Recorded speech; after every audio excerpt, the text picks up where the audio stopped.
ചാലക്കുടി സ്വദേശിനി ഷീല സണിയെ വ്യാജ ലഹരി മരുന്ന് കേസിൽപ്പെടുത്തിയ സംഘത്തിലെ മുഖ്യപ്രതി നാരായണദാസ് റിമാൻഡിൽ. ഷീലയുടെ മരുമകളുടെ അനുജത്തി ലിവിയ ജോസിനെയും പ്രത്യേക അന്വേഷണ സംഘം കേസിൽ പ്രതി ചേർത്തു. കുടുംബ പ്രശ്നങ്ങളെ തുടർന്നുണ്ടായ വൈരാഗ്യമാണ് ഷീലയെ കേസിൽപ്പെടുത്താൻ കാരണമെന്നും ബന്ധുക്കളായ കൂടുതൽ പേരുടെ അറസ്റ്റുകൾ ഉണ്ടാകുമെന്നും അന്വേഷണ ഉദ്യോഗസ്ഥൻ VK രാജു ന്യൂസ് മലയാളത്തോട് പറഞ്ഞു.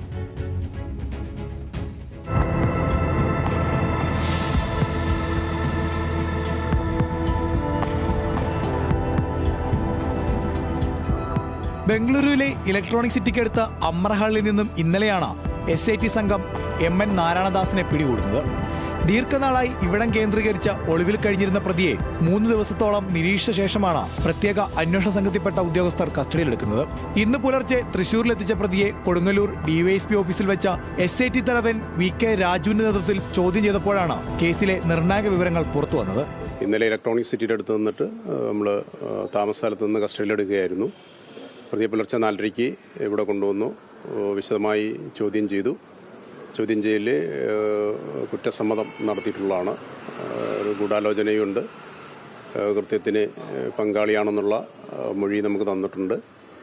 അതിൻ്റെ അടിസ്ഥാനത്തിൽ 12:30 മണിക്ക് ഇന്ന് അറസ്റ്റ് രേഖപ്പെടുത്തിയിട്ടുണ്ട്. ഷീല സണ്ണിയുടെ മരുമകൾ ലിൽജയുടെ സഹോദരി ലിവിയ ജോസിനെയും കേസിൽ പ്രതി ചേർത്തിട്ടുണ്ട്. ലിവിയയ്ക്കും സഹോദരി ലിൽജയ്ക്കും കുടുംബ പ്രശ്നങ്ങളെ തുടർന്ന് ഷീലയോടുണ്ടായ വൈരാഗ്യമാണ് കേസിന് പിന്നിലെന്നും മുഖ്യപ്രതി നാരായണദാസ് പോലീസിന് മൊഴി നൽകി. ഇനിയും പ്രതികൾ ഈ കേസിലുണ്ട്. അവരെ കൂടി അറസ്റ്റ് ചെയ്തെങ്കിൽ മാത്രമേ ഇതിന്റെ കൂടുതൽ കാര്യങ്ങൾ അറിയാൻ കഴിയുള്ളൂ. ചോദ്യം ചെയ്യലിന് ശേഷം അറസ്റ്റ് രേഖപ്പെടുത്തിയ നാരായണദാസിനെ ചാലക്കുടി ഫസ്റ്റ് ക്ലാസ് മജിസ്ട്രേറ്റ് കോടതിയിൽ ഹാജരാക്കി റിമാൻഡ് ചെയ്തു. കേസിലെ മറ്റ് പ്രതികളായ ലിവിയയും ലിൽജയും കൂടാതെ ഷീല സണ്ണിയുടെ മകനായ സംഗീതും കേസിൽ പ്രതിയാകാൻ സാധ്യതയുണ്ട്. ദിവസങ്ങളായി ഒളിവിൽ കഴിയുന്ന 3 പേരെയും കണ്ടെത്തി അറസ്റ്റ് ചെയ്യുക എന്നതാണ് SIT സംഘത്തിന്റെ അടുത്ത ലക്ഷ്യം. ഇതോടെ എക്സൈസ് ഡിപ്പാർട്ട്മെന്റ് കൂടി ആരോപണ വിധേയരായ കേസിലെ സത്യാവസ്ഥ പുറത്തു കൊണ്ടുവരാനാകുമെന്ന പ്രതീക്ഷയിലാണ് അന്വേഷണ സംഘവും സർക്കാരും. Levin K. Vijayan, news Malayalam, Thrissur.